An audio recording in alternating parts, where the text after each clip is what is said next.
Une nuit de mars 1981. Je suis endormi et comme toutes les nuits, je pars voyager en rêve. Mais cette nuit-là ne sera pas comme les autres. Je me retrouve dans la vallée de la Gordolasque, juste au-dessus du village de Belvédère dans les Alpes-Maritimes. Je suis debout dans une prairie que je connais bien pour y aller régulièrement, lorsque soudain je suis traversé par un éclair fulgurant de la tête aux pieds. La lumière est aveuglante, mes cheveux se dressent sur ma tête. Je suis très inquiet pour mes pieds à tel point que je me réveille d'un coup pour regarder s'ils n'ont pas été brûlés. Tout va bien, mais le choc a été d'une violence inouïe.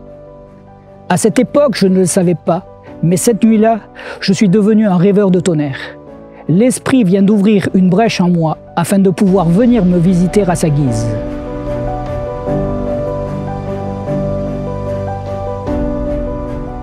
Bonjour, je m'appelle Jean-Yves Bourré et je peux dire aujourd'hui que dès l'âge de 9 ans, je suis attiré par les mystères du ciel et de la terre.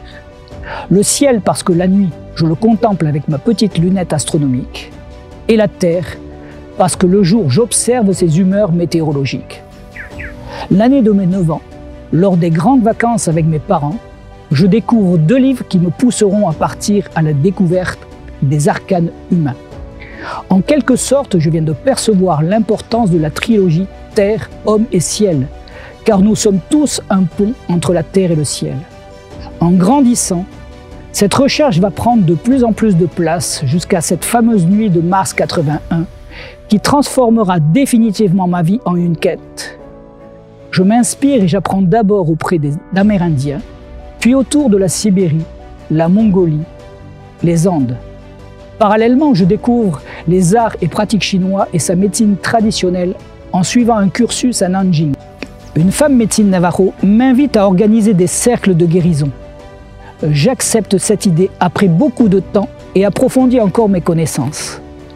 Je deviens Pampa Messayog de la tradition andine, puis chaman lors d'une cérémonie particulière en Sibérie. Aujourd'hui, je me consacre exclusivement à être ce pont entre la terre et le ciel. Cette quête, c'est ma vie. C'est dans cet esprit que j'enseigne le chamanisme et que j'organise des voyages à la rencontre des chamans du monde entier.